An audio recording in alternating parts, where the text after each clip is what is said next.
आज जो त्यांनी परवाच्या दिवशी प्रेस कॉन्फरन्स घेऊन त्यांनी जो भाजपला बिनशर्त पाठिंबा दिला, आमचं म्हणणं त्यांना एवढं होतं की बा आपण आपलं एक गट बनवलं पाहिजे आणि आपलं गट बनवून आपला एक कॉप मेंबर आपण महापालिकेमध्ये पाठवला पाहिजे, आपला एक सदस्य वाढला पाहिजे महापालिकेमध्ये, जेणेकरून आपल्याला सभागृहामध्ये बोलण्यासाठी आपल्या कामासाठी एखादा अनुभव जर तुम्ही पाठवला तर आपल्याला त्याचा पक्षाला फायदा होईल. परंतु त्यांनी काल प्रेस कॉन्फरन्स घेऊन कोणालाही न सांगता त्यांनी बिनशर्त पाठिंबा दिल्यामुळं आज आमचा एक जो शिवसेनेचा नगरसेवक वाढायचा होता तो आज शक्य नाही. 3 सदस्य एक होता आणि एक आपला अपक्ष आलेला उमेदवार होता, ज्यांना विनिंग सीटला त्यांना तिकीट दिलं नाही, परंतु ते अपक्ष उभं टाकले आणि ते जिंकून सुद्धा आले. जे की त्यांना तिकीट दिलं असतं तर तिथं पॅनलमध्ये आणखीन एक उमेदवार निवडून आला असता. नांदेड जिल्ह्यात नांदेड महापालिका निवडणुकीमध्ये शिवसेना शिंदे पक्षामधील जी दुही आहे ती समोर आलेली होती.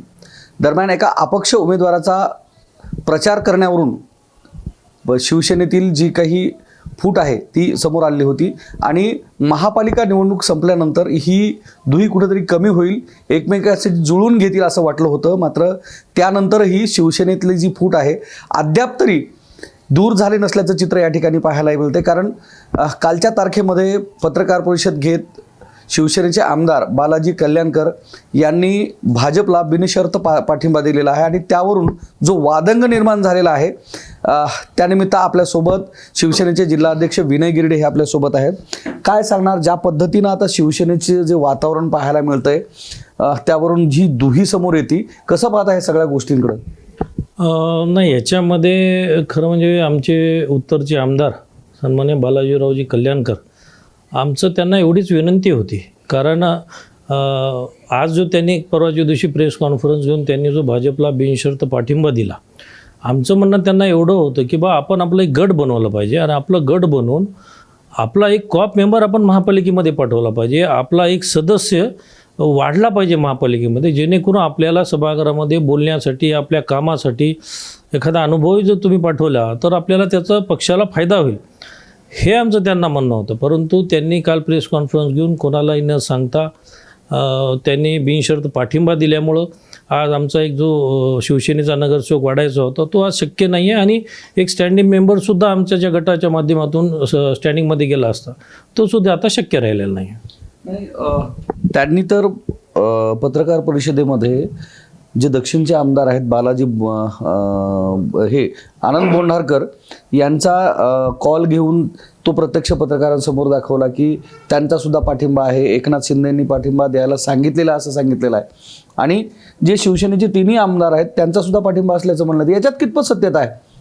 हे फक्त बालाजी कल्याणकरचाच पाठिंबा आहे की इतर आमदारांचा नाही आहे? नाही, आता त्याच्यात गोष्ट अशीच झाली की त्यांच्याकडं 3 सदस्य होते, 3 सदस्य एक होतं आणि एक आपला अपक्ष आलेला उमेदवार होता, ज्यांना विनिंग सीटला त्यांना तिकीट दिलं नाही, परंतु ते अपक्ष उभं टाकले आणि ते जिंकून सुद्धा आले. जे की त्यांना तिकीट दिलं असतं तर तिथं पॅनलमध्ये आणखीन एक उमेदवार निवडून आला असता, म्हणजे तिथं तो एक नुकसान आमचं पक्षाचं झालं.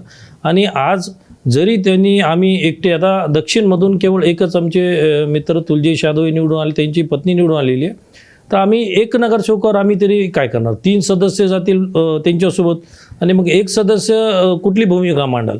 पण मजबूरन आम्हालाही म्हणजे आमदारांनाही काही सुचलं नाही, काय करणार आता?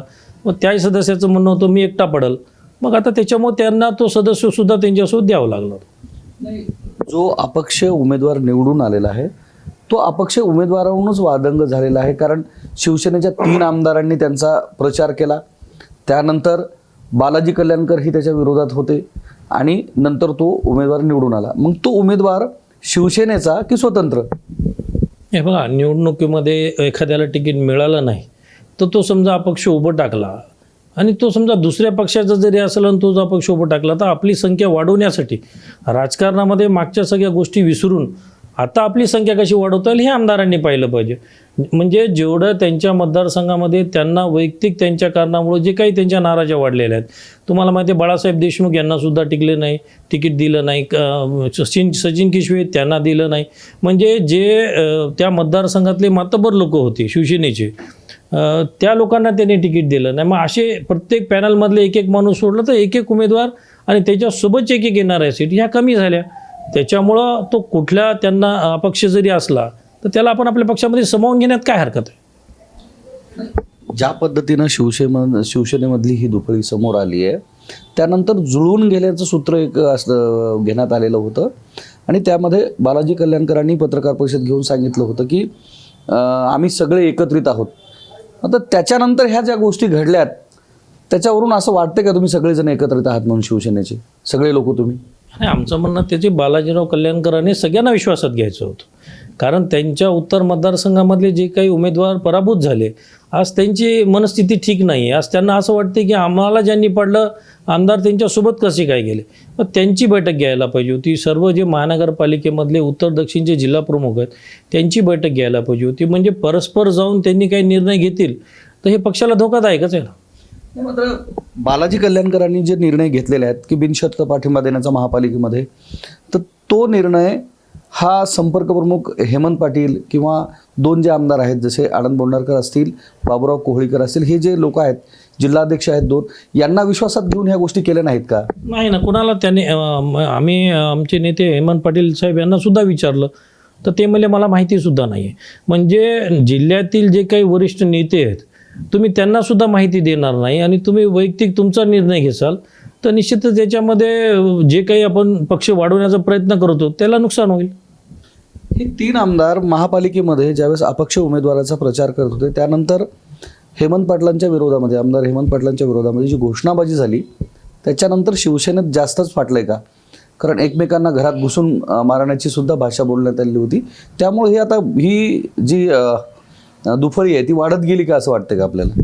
नाही, तेच दिसायले सध्या परिस्थितीला की आमचं म्हणणं आमदार साहेबांना कल्याणकर साहेबांना तेच आहे की तुम्ही हे सर्वांना बसून हे गोष्टी मिटवल्या पाहिजे. आमचं आणि आमदारांचं काय वैयक्तिक कुठेही नाही, आमच्या पक्षाचं नुकसान व्हायले. आज पराभूत उमेदवार दूर चाललेत. आज जरी अपक्ष आला असेल तर त्याला पक्षात घेऊन पक्ष वाढवला पाहिजे, कारण ते सुद्धा त्यांच्या याच्यामध्ये निवडून आले म्हणजे जनतेनं त्यांना मतदान केलेलं आहे.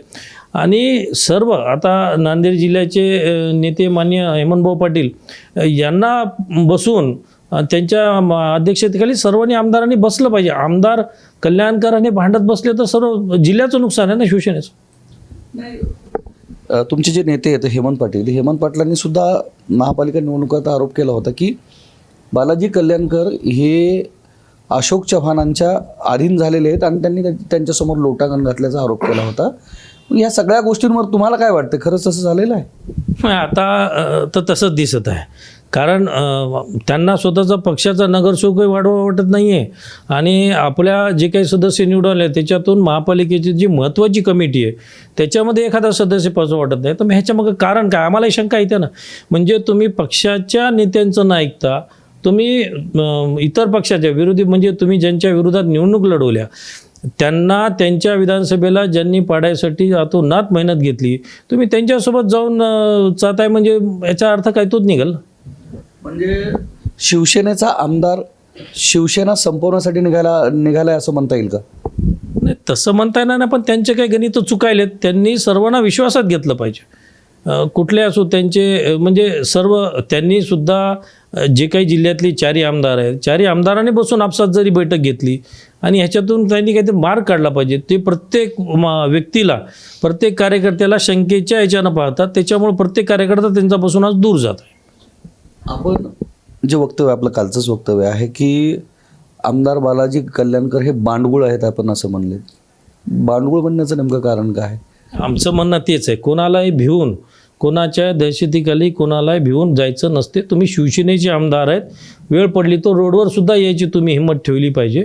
कोणालाही सरेंडर होऊन जर तुम्ही जात असाल तर पुढचं भविष्य तुम्हाला तुमचं धोक्यात आहे. आता तुम्ही ज्या पद्धतीनं आरोप केलेले आहेत एकीकडून बालाजी कल्याणकर आरोप करताना पाहायला मिळतात, त्यांच्यासोबतचे जे गंगाधर बोडुरे आहेत ते तुमच्याकडे आरोप करताना पाहायला मिळतात. त्यामुळं नांदेडच्या शिवसेनेमध्ये नांदेड उत्तर शिवसेना बालाजी कल्याणकर आणि नांदेड दक्षिण शिवसेना 3 आमदार आणि 1 जिल्हाध्यक्ष अशी शिवसेना तयार झाली का?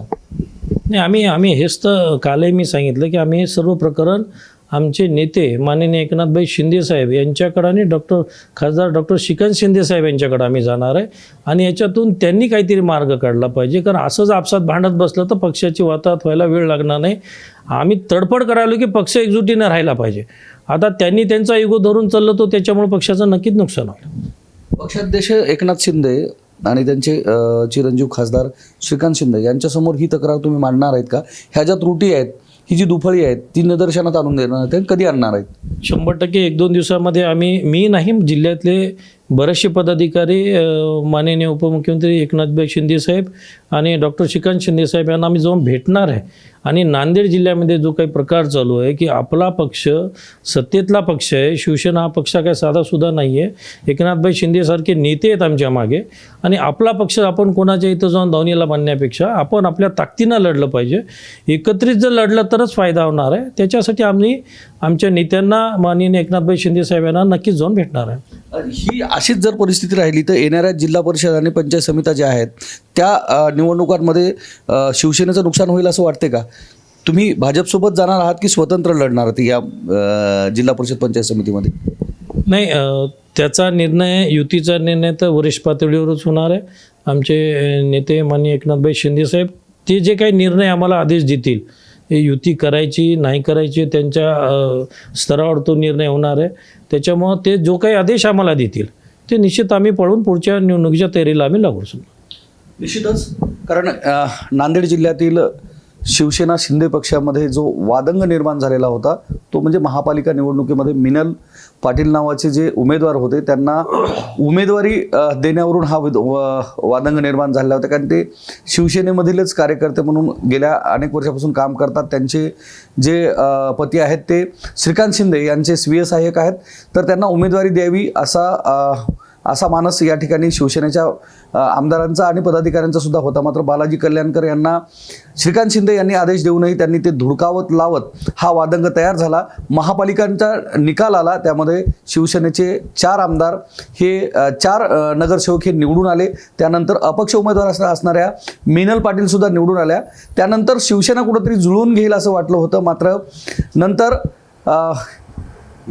शिवसेनेचे आमदार बालाजी कल्याणकर यांनी तिन्ही आमदारांना, जिल्हाध्यक्षांना विश्वासात न घेता बिनशर्त पाठिंबा हा भाजपला दिल्यामुळं पुन्हा एकदा तो वादंग समोर आलेला आहे.